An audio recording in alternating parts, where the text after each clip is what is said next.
back. WNST, Towson, Baltimore, and Baltimore Positive. It's positively All-Star break, All-Star week, pre-Raven reporting week. You'll start to see players back golfing and signing autographs and getting themselves all sort of tucked in. No more days of checking into the Best Western up in Westminster, although I'll be heading up to Rock Salt Grill for a crab cake. We're taking the Maryland Crab Cake Tour out on the road beginning on August 1st. We're going to be doing 31 crab cakes in 31 days. Lots of shows, lots of crab cake tour stops, sitting, talking to people. We're going to have an election this week, and you've been listening to that at Baltimore Positive here taking place. So we'll have some winners, some losers, some residue, and a pennant race, and an honest-to-God football season, and sort of something normal on the outsides of COVID. We're looking forward to getting everybody out. It's all brought to you by the Maryland Lottery. I'll have some scratch-offs. I have a few around here. I got some Show Me $10,000 scratch-offs we'll be giving away. Our friends at Window Nation always have great offers. One of them is that I am not a certified master installer, even though my shirt says so. We'll be telling you about that. And they're installing my windows here shortly, a couple weeks away right now. So we're looking forward to that, as well as our friends at Goodwill and the Restaurant Association of Maryland, reminding everybody Restaurant Week is coming up in September. There is a Restaurant Week in the city. Come back to the city, support the city, and then we're going to do it all over the state in September. Luke, I think, is going to get a crab cake or two. He prefers the pizza down in Wildwood to all of this. Dude, you went away for vacation, and they literally didn't lose the whole time you were gone. You come back, and, they scuffle a little bit here. But as we enter into this, and I just want to say this, I've released Purple Rain 1. I'm about to release Purple Rain 2. I've released my crab cake tour, and maybe I'll go back and revisit my ballpark tour from 15 at some point. I'm going to do the Peter Principles in early September, just re-releasing everything on our new platform at Baltimore Positive. I feel like we have a different audience, bigger audience. People have never seen any of this stuff. But more than that, sort of the 3.0 lift of what I've tried to do in my own world, sort of. The Orioles are coming, the Ravens are coming, and I don't want to say the plague's over, but we are behaving in some level of a normal environment from a business standpoint, a sports standpoint. Kids going to school shortly in a couple of weeks. Summer's on. You're having fun. I got friends everybody's in Greece but me this summer, I think, and Dennis Colatzos as well. But Luke, we have some normalcy here that from a sports fan perspective, All-Star game, games are going on. We had a soccer game that had 35,000 people downtown over the weekend. There is a little bit of a heartbeat about all of this. And for the first time, the Orioles are relevant again. And, I applaud all of that. The pick of the young man from Oklahoma and Stillwater on Sunday night and all of that. But moving forward, I'm looking to see when Nasty Nestor is going to be towing the rubber at Camden Yards, because I may come down. I was a block away. I was at Babe Ruth Museum all day Saturday, greeting and meeting baseball fans and people that really had a bounce in their step because of the way the baseball teams played. Yeah, it's exciting. I mean, we're talking about the Orioles in terms beyond who they took first overall, Jackson Holliday, which you and I have discussed and is exciting, and other players they're going to add to their pipeline. But when you go into the All-Star break at 46-46 in a season where going into it, I almost felt a little overly optimistic simply because I didn't pick them to lose 100 games. I think I picked them to go 65-97. You can bet on that. I just want to point that out. We have casinos. You could have felt really good about them doing this, and then you would have been like, "Where's Rodriguez? What happened to him? What happened to him in Norfolk?" Like there was all of these moments where it wasn't supposed to be this way. This is when it's the most fun. No question about it. And that's the thing.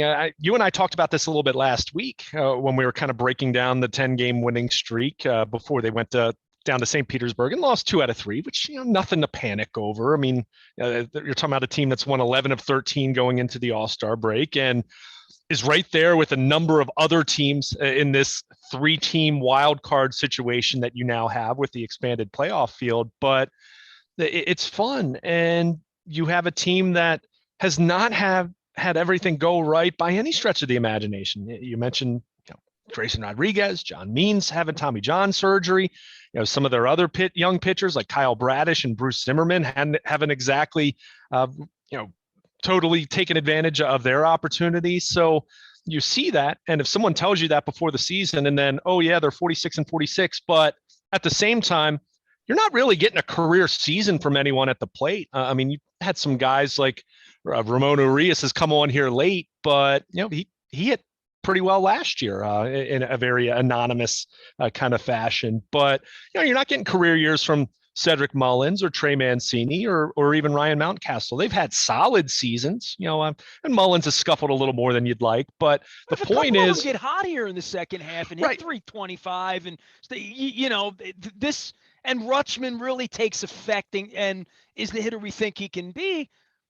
Look, I'm talking optimistically about them, and this isn't like we're not filming Major League here today, right? I mean, right? This is real what we're seeing, but then the pitching has to come. That's the thing that concerns me. I'm okay with the lineup, and I think they'll have bats. I'm worried about arms. Yeah, and I think that's fair. And it's more specifically the starting pitching. I mean, the bullpen has done a phenomenal job, and it's been a real credit to them that, the blend of waiver claims with some young pitchers that have come up through their system. Felix Batista has been a great story. I mean, we talked about the fact that he was at single A at the beginning of last season, and he's been their 8th inning setup man this year, and he's done a hell of a job doing that. But, you do look at the starting rotation and what happened in the Rays series, a little bit of a warning flag there. Not so much that I think that there's impending doom, but just the reality of Tyler Wells is going to be on an innings limit. We saw him not be able to get out of the inning on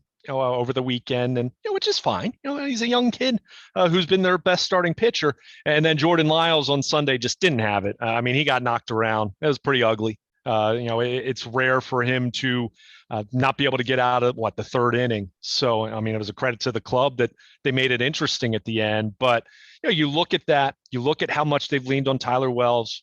Jordan Lyles will continue to be that innings eater for them if he doesn't get traded at the deadline, which I'm not saying he will, but, you never know what's going to happen here over the next couple of weeks. But you do look at that rotation, and yes, DL Hall had another phenomenal outing at AAA Norfolk on Sunday. You do wonder when he's going to get the call. Is it going to be right after the break? Is it going to be a couple more starts at Norfolk? But he's on the come in that way. But you're hoping, Kyle Bradish, Bruce Zimmerman, can one of those guys get back on track and be part of the Major League rotation? Because, it's a real credit to Spencer Watkins and Austin Both, but are those guys going to continue to give you functional competitive outings the way that they have? And that's where it is tough at looking at this thing. But I would say this, if there's an argument to be made, and you already talked about the pitching or the hitting side of this, there's very much some room for some of these guys to get going. Adley Rutschman, who has swung the bat really well since his first 2.5 weeks in the big leagues. I mean, go look at what he's done since about the first week of June, and he's raked, doubles machine. But even if we acknowledge there's some room for some improvement from a hitting standpoint with some of these guys in the second half of the season, the question is the pitching. But I would also say Tampa Bay loses someone. Harold Ramirez lost on Sunday already, playing without Wander Franco. Kiermaier's on the IL. I mean, they have a slew of injuries that the Rays are dealing with. Boston loses Chris Sale on Sunday. Toronto's fired their manager. Cleveland and Chicago in the AL Central as wild card contenders. They're lying in the weeds, right around the same record as the Orioles. And then you have the Seattle Mariners, by the way, too, right? No question. I mean, it's all relative, right, to expectations. But then you have the Seattle Mariners, who, in very similar fashion to the Orioles, even though they had some higher expectations going into the season, got off to a really blast start, but they go into the All-Star break with a 14-game winning streak, and now you're looking at them as tied with Tampa for the top wild card spot as far as the American League shakes out at the All-Star break. So a lot of teams there. That in and of itself makes it difficult when you're trying to handicap odds here as far as how plausible it is for the Orioles to hang in this thing and potentially be playing really interesting baseball in September. But I just mentioned all those other teams, other than Seattle right now, it looks like they're never going to lose again. But all those other teams are dealing with some form of adversity, and teams that are dealing with injuries and inconsistencies, fired manager in Toronto. So, maybe as much as anything else, you look at that and say, well, why can't the Orioles continue to hang in it if those other teams are all dealing with their own questions, their own flaws? So we'll see how it plays out. But you mentioned Nasty Nestor. I mean, I think right out of the chute in the second half, the Orioles have 3 with the Yankees, 4 with Tampa Bay at home. I think those 7 games, and I wrote about this late last week at BaltimorePositive.com, including the Rays series that they just finished up at the Trop, losing 2 out of 3. But you look at those 10 games, I think the optimists get mad about this because you say, well, you're just, you keep laying out a new challenge. Well, if you want me to buy into the fact that they're 500 or they're, above 500 team, don't go 2-8 forward against the good teams. Those games matter. I mean, that's just a reality. The games either matter or they don't, right? So if I'm going to say that they matter and I'm going to buy in, and I've been saying to you since early May that, this team's playing better, but how much better? How ready are they? And that's still up in the air, right? And a wild card, a wild card race is not the end game here. It's really the beginning in terms of this team starting to turn the corner and looking more and more like a representative outfit, which they haven't looked like that for a long time. So I think these next 7 games coming out of the chute will tell us a lot. It'll tell us a lot in terms of what could or could not happen at the trade deadline. But the other thing here is, if you can go through this 7-game homestand and win a couple series, dare I say, go 5-2, at least go 4-3, and you're a game over 500. Then you have Cincinnati, Texas, Pittsburgh for the next 9 games. I mean, you're talking about losing teams there. So you've got a great opportunity if you can get through these next 7 games, holding your own against the 2 top teams in the AL East. You've got a chance to maybe get into a position where you're moving to 4, 5, 6 games over 500 over the next 3 weeks. And that's regardless of what happens at the trade deadline, because, as I said to you when this winning streak started, for me, one of the biggest factors that could be reflective of showing improvement and thinking about it from a big picture standpoint that could also help them right now is promoting some of these young guys, calling up a DL Hall. It could be calling up a Kyle Stowers, depending on what happens with Trey Mancini or Anthony Santander. I mean, none of these guys on the current Major League roster, other than Rutschman, other than Mountcastle, guys that have years of club control, guys that are projected to be a part of their long-term plans. But when you're looking at Santander, you're looking at Mancini, I mean, these aren't like MVP candidate kind of players. So that's why I've said, keep your eyes open and your ears open for any potential deals. What you could deal one of those guys, but you might get something back that is helping you, not just now, but what I'm more interested in 2023 and beyond. So there's a way to be a little bit of a buyer and a seller at the same time, depending on what the deals are. But in the meantime, you've got guys at AAA, whether it's, DL Hall on the pitching side, Kyle Stowers in the outfield, Jordan Westberg, Gunnar Henderson. I don't know if they'll start the clock just yet for him, but if he's doing the job at Norfolk and he's 21 years old, what are you waiting for? At least get him acclimated that he can hit the ground running next year. That's how I kind of view it. So they have some pieces here that they can add internally that could really give them a lift. And I'll remind everyone, people have wanted to draw the comparisons to 2012, right? A team that had no expectations going into the season. Well, who did they bring up in August of 2012? Manny Machado coming all the way up from Double-A, and he wasn't the MVP candidate Manny Machado overnight, but he was a plus addition for them from day one. So not saying that any of these guys are going to be that, but I think there's a lot of factors, a lot of possibilities you can look to for this club to show improvement over the second half of the season, whether that equals a wild card berth or not. As I've said, I'm still looking at this through the lens of looking at things they can do now to put themselves in better position for 2023. And that's why I'd like to see some of these guys that are at AAA right now get the call at some point over the next 4 or 5 weeks to fit them in, to start, to add them to the mix of what they're doing. It could be a Terran Vavra as a utility guy. Guy's high on base percentage guy at AAA for them right now, and probably projects as a utility guy in a big picture sense. So there's lots of things they can do, but at the same time, I don't want to sell short anyone that is contributing for them right now and what they've been able to do at the major league levels. So it's fun. The fact that you and I are talking about this without it being a punchline right now, a week out, days out from the start of training camp. And look, Ravens are still king in this town. Once training camp starts, they're still going to take their, rightful place. I don't even want to say rightful, it's just reality as far as kind of being king of the local sports scene. But the fact that we're still talking about the Orioles being relevant, being worth paying attention to moving forward, that's fun. And whether here's that the means problem. I can't figure out when Nasty Nestor's really pitching this week so I can get a ticket. Yeah. How are you going to bet on it? I'm looking at these games. They got no pitchers next to them. Hey, you could bet on the Ravens right now in a million different ways. That's why Yeah. people like football. I'm learning this, I mean, I don't have that Jones, but I am learning, how this works. I just look to see, like, when's Nasty Nestor pitching? And I'm like, well, All-Star game, and how far? And, like, they're in this weekend, and he might not pitch at all. And just like Ohtani didn't pitch here a couple weeks ago. So I'm biding my time. Good thing is I know this. Plenty of good seats will be available whenever I want to go for the Oriole game. That's Yeah. Yeah. I mean, and that's, we saw that in 2012 when they first got good again, right? I mean, we saw even in 2014 where they were still kind of middle of the pack, and it takes time. I mean, it does. As much as you and I have argued about different elements of the rebuild and what was necessary, what wasn't necessary, what could they have done differently, when you're going through a period of not just bad baseball, like the 14 straight years of losing, but 108, 110, 115 lost seasons, it does extraordinary damage to your brand, which was a brand that, let's face it, wasn't exactly healthy to begin with, before they went into these last 5 years. So it's going to take some time.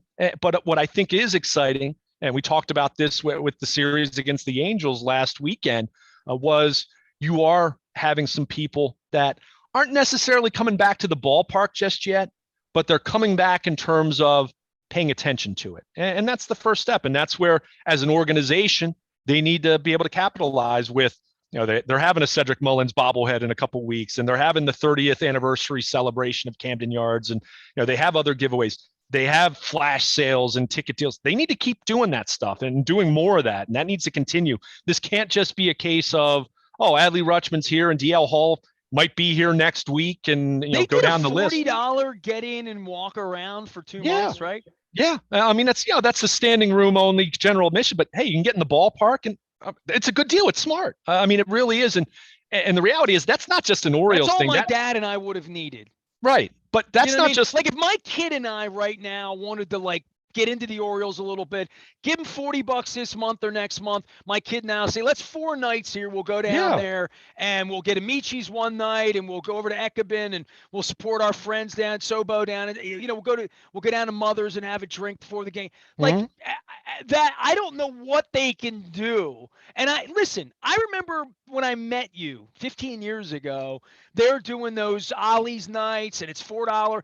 And when those nights were empty, when I would see 11,000 people there for the Twins on a Tuesday night, it was an Ollie's night, I'm like, people just don't want to come. Yeah. And now the challenge is, and I went through this with Dennis last week, Squeegee Boys, murders, carjackings, murders, Fox 45, parking, price, $15 beer, on and on and on and on and on and on and on. What's going to get me down there? Well, certainly not, quite frankly, shitty baseball, right? I mean, got to be better than that. Well, they fixed that. All right, so now that's fixed. Well, then what's the price point? How much is it going to cost me to go? And for me, the general admission thing of walking around there, dude, if Angelos didn't own the team, swear to God, I would do it. I would give them $80. I'd swipe my credit card right now, and I would come down and figure out what night that Kenny Ballgame's going to be there, or you're going to be there. I'd wave to you. And I would go down there a couple of times. But, I even passed their sales booth at Accelerant last week, and the dudes still treat me like not allowed to talk to him. If I link in with him, there's still all of this nonsense that goes on with them. But, I would be a guy going to games in August and September because I'm interested in them again. I'm interested in what they're selling. I don't know at what price point or who I can get to go with me or what experience I'll have. I'm certainly not going to give them $40 to go down and sit in the upper deck and watch a game. I'm not doing that. Sure. But because I'm just not. Ethically, I'm not, for all the reasons that the last 16 years on the air would say. But I'm going to be interested in seeing who's taking advantage of that, because it really is not for me, but for everybody else, it's an olive branch. It's an olive branch at this point to say, come down and sniff it again. Because the old man never would have signed off on this. And Mama must not know about it. Well, because they've never offered a deal this good. Well, I mean, They did start the kids cheer free thing a few years back. I mean, that was a good initiative as well. And it kind of gets swallowed up with the pandemic, but they're still doing that, by the way. But so much of this, and we've talked about this in a bigger sense with sports, not just the Orioles, but the Ravens, any team in any market, fans want more flexibility now, right? I mean, you don't want to be in a position where you're locked into having full season tickets and you got to get rid of these tickets. You can't go to this game. I mean, now you're seeing more of these elements like what the Orioles are doing here. If you look around at other places and including places where the team's pretty good, you're seeing more of this where, okay, you lay down a certain financial commitment and then you have the options to choose your games, whatever you want to do, you can exchange. You're seeing much more flexibility in that way. Flexibility is key. I mean, I think I've said this to you before. I mean, a buddy of mine who right out of college, we would always get Ravens season tickets off, StubHub, eBay, whatever. I've never had the licenses for them, but for years after I got into the media, he still had season tickets going about it that way. But he's now married and has 2 kids. I mean, he doesn't have the time to be a full season ticket holder. So now it's much more a case of looking at the secondary market, and he picks out the 2 games he wants to go to, the 3 games he wants to go to, and figures it out that way. So, I mean, as time goes on and there's more and more, whether we're talking about TV, whether we're talking about different viewing options, we talked about that for years. It's all about trying to make your product easily accessible and being very flexible in doing that. And I think the more and more you can do that, and the product needs to be good, and the Orioles are moving in the right direction in that regard. Where were you in Wildwood 2 weeks ago? Could you watch the Orioles on the phone on the beach? I could, yeah. Yeah, I mean, out of market, but you can't do that in Middle River. Well, I mean, you have to have your subscription. I mean, I have a Masson subscription, but with my cable provider, and I was able to stream it on my phone that way. So you can do that. You just have to, in market streaming, you have to be subscribed via your cable, your satellite, whatever it is. MLB TV, which as I've talked about, is a great product, but that's the one where if you're in your home market, that gets blacked out. So that's the next thing for Major League Baseball to tackle. And I know Rob Manfred, we're All-Star Week. He'll be, I know he recently talked about blackouts. That's something that I'm sure will come up in his State of the Game press conference this week out in Los Angeles. But it's a great week for baseball, by the way, right? In that it is, right? Yeah, it is. I mean, you and I talked about it, and I didn't get a chance to. They figured this out. They got the draft right in the middle of all. The draft was nice. They're getting their ish together, kind of. So they're making me stand up and say, "I've loved baseball all my life. I was at a baseball card show on Saturday, looking at baseball cards from the last 100 years, talking to baseball people in the friggin' house where Babe Ruth was born." Right. So, I mean, we got baseball here, I want baseball, but what this last 5 years and really what the last 30 years of promise for Camden Yards, what it should have represented. I mean, Angelo's put the Sports Legends Museum out of business, so and I'm sitting in the Babe Ruth house that my wife went to Sports Legends looking for me. Swear to God, literally. And this was the day that the garage collapsed down at the Hyatt. I mean, we had a shooting and a garage collapse in my neighborhood that I lived in the last 20 years. And, it's incumbent upon people like me to get people back downtown and get people to the ballpark, but they got to do their part. They got to do their part. And you know what I mean? They do. They really do.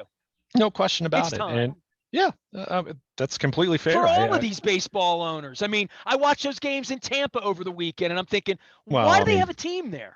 You know what I mean? Like, every time I see it, I'm like, what could it take to get enthusiasm there? They say outdoor baseball. People are going to sit out there and bake and sit through rain delays? I don't believe that. I think it would, if it's going to work there, if it's ever going to work there, and I'm not convinced it will. But if it is, it's because you need a stadium that's more easily accessible to Tampa. I mean, people don't want to go that far. I mean, and I don't know the layout of the land perfectly, but that's what everyone talks about. But the idea when people would come up from where my mother-in-law lives down in Sarasota. I mean, it's a baseball community. There's baseball fields it's not like this is a lacrosse community now. It really much more than a baseball community. It's a lacrosse community. Baltimore down there, they play baseball. I mean, they have Latin kids. They play baseball. Yeah. I mean, it's there's there are a lot of things that the sport needs to work on. There are things that they're getting better with. They've had 30 the years draft in Florida, and they've screwed it up with both of them, right? Literally, right? Well, I would say at the very least, the Rays didn't hoodwink the local community into building them a new stadium in the way that the Marlins did. And we know how that's played out at the old site of the Orange Bowl. And, that stadium's just a handful of years old and it's completely empty. I took you down there. I dropped you off at the front door. I enjoyed my time there. I'm sure you had beautiful memories of your night in that blimp. I enjoyed being at an All-Star game, being at that, whatever that was. I mean, and it's, in all honesty, like, it's not a terrible stadium by any means, but first of all, baseball inside is just weird. And I understand the reality of it. It's smart for a team in Florida to at least have a retractable roof. There's no question about that, but it's just weird. And the biggest thing about that, and I happened to see the Phillies were down there over the weekend, down in Miami, and it's just empty. I mean, it's just always empty. And they've got some really interesting players. I mean, they've got, one of the best pitchers in the National League. They've got one of the best position players in Chisholm. I mean, they've got some. Always had one of the best players in baseball from the time they've been here, right? Literally, right. They always had great players. Well, and then they sell them off. That's the problem. I mean, they're 43 and 48 at the All-Star break, and they'll sell off a couple out on guys. A boat in the middle of, literally too. That happened too. Sure. Yeah. So, I mean, they've had tragedy and championships and legends and like all of that, and there's no there. There literally is no there. And that's that. Baseball has to face that too this week. Sure. While that Mike Trout's not a big enough star, and that Shohei Ohtani's not a big enough star, and that the sport itself is so old, and I don't know how that I can't help them with that. I'm only going to get older and be one of the old people soon. Even if I get back on their train and they get a real leader here and they start front facing the community like they should have been doing the last 3 decades, even if they fixed everything, they're not looking for me, and they're not even looking for my kid at this point. Well, and that's going to be the next. I mean, the one area they are young and getting younger is look at the talent around the league and look at what we're seeing there. I mean, not just here with the Orioles, but you look at some of the best players in the league are in their early 20s, in their mid 20s. I mean, and that's a good thing. As much as you're going to wave goodbye to Albert Pujols and Miguel Cabrera and some old guard type guys that that you always have. You're always waving goodbye to players who've been around a long time. But you've got some exciting young players. One thing I thought that was cool to see, some African American players selected in the top 5 of the draft this year, multiple. So that's good to see. A diversity in baseball is something that I've talked about a lot. Lots of people have talked about a lot as far as the great conversation accessibility of about that. Yeah. I mean, making the game accessible, making the game available to urban communities, to communities that don't have the same resources for some of these kids to get noticed. Adam Jones talked about this years ago as far as some of the support he had along the way to go to some showcase events and get noticed that he wouldn't have had necessarily. So, those are elements. We talked about, I thought the draft was a good event in the way that they put it on. Look, the baseball draft's never going to be the NFL draft or even the NBA draft, which, still for the most part, players drafted that you've watched, right? If you watch college basketball, if you watch college football, you're aware of a large portion of the players. Baseball, you just don't have that as much. So what I did like to see, especially once they got beyond the first round, having former players. I mean, we saw Rick Dempsey go to the podium for the Orioles. We saw Rick Sutcliffe, Eric Davis, Raleigh Fingers for the A's, going up there. And they're announcing someone that the fan base has never heard of before. But hey, you get a chance to see those guys, and they get a chance to get their flowers out in LA. And it looked like what a professional sports league draft should look like. So credit to baseball on that. Normally, I'm not crediting them on things like that. Normally, they do those things pretty poorly. Well, it was always so apparent how far behind these old men running baseball had fallen behind the NBA 30 years ago. It's very obvious, right? And certainly the NFL over the last 15 years has put its foot down in everything marketing. Everything. Yeah. I mean, the NFL's king and all that. I mean, the fact that the NFL has such PR problems and is still king by such a wide margin, I don't know if anything's ever going to compete with that again. But it is good to see baseball taking some steps with some of these elements. They have a long way to go. There's no question about that. And I don't just mean the Orioles, but the sport in it of itself, across the board. But it's they're it was a fun weekend. It really was for the Orioles, with the draft, like I said, Gunnar Henderson in the futures game, team playing relevant baseball down in St. Petersburg. DL Hall absolutely shoves at AAA Norfolk on Sunday afternoon. Looked again like someone who's ready for a call up. So there's a lot to be excited about. Jorge Lopez, we already talked about that story. We're going to see him at Dodger Stadium. Maybe he gets in the game, but at the very least, we know his story with his son and being able to share with coming that. to Baltimore. Yeah, so there's some fun stuff, and then on the back end of this next week, the Ravens will be in Owings Mills, and we'll be talking about what's going on in the backfields and a team that I have very high hopes for. Some questions, but certainly a lot of optimism, and a team that I think along with Cincinnati, going to be fighting it out for the AFC North Championship. So it's fun. It's fun to be talking about both teams at the same time with some relevancy. Are the Orioles going to be in the wild card race come September? A lot has to happen for that to continue to go well, and going to have to be lucky and see what happens with some of these other teams. But it's progress. It's real progress, and I think it's continuing to ascend. And hopefully, the players they draft over these next few days will continue that in the future. The idea is to build this and then sustain it. They built something with Dan Duquette and Buck Showalter, and give Andy McPhail the nod for the beginning of that, but they weren't able to sustain that. Now you're hoping that they build something and they can sustain it. So they're not in a position where they're losing 108 plus games 3 out of 4 years and all of that. So we'll see how it plays out. But in the meantime, it's fun at a normally slow time on the sports calendar. And it's a slow time, generally speaking, but talking about, some fun baseball, and then bridging that gap to the Ravens showing up in Owings Mills and starting to get going for training camp. It's a lot of fun. It's definitely been an enjoyable summer in that regard that we haven't enjoyed here in recent years. Yeah, so it was on my timeline the other night, on my Facebook timeline, my cousin from San Diego, my cousin Larissa, she was at the Padres game with her daughters. Nice. And they were, and I looked out in the field, I'm like, who are they playing? They look like they're wearing their pajamas. Kind of looked like me in this Window Nation shirt. It was kind of like an Oiler blue. And I'm like, the Diamondbacks, what are they, what are they wearing? But I'm looking at all this and I'm thinking, she's with Manny Machado, and I'm thinking, we're with Dean Kramer, So I think back to the Dan Duquette era now that you've doffed your cap to him. Luke Jones can be found at Baltimore Luke, and Luke at WNST.net. You'll find him along with Nasty Nestor and the Yankees at Oriole Park at Camden Yards through the weekend. We got All-Star Game. We'll be tweeting and talking and getting through the election. We have the election this week, so a lot of things going on. We're taking the Maryland Crab Cake Tour out on the road. It says show me $10,000. I'm going to show everybody Maryland for the next 31 days. 31 crab cakes, 31 days, 31 breweries, all brought to you by the Maryland Lottery in conjunction with our friends at Window Nation, our friends at Goodwill, and the Restaurant Association of Maryland, reminding you to support local and eat local. I do it all the time myself. I am Nestor. We are WNST, AM 1570, Towson, Baltimore, waiting on the election, waiting on Lamar, waiting on baseball in the second half. Good times around here. At least we got some fresh peaches at Wise Markets. We are BaltimorePositive.com.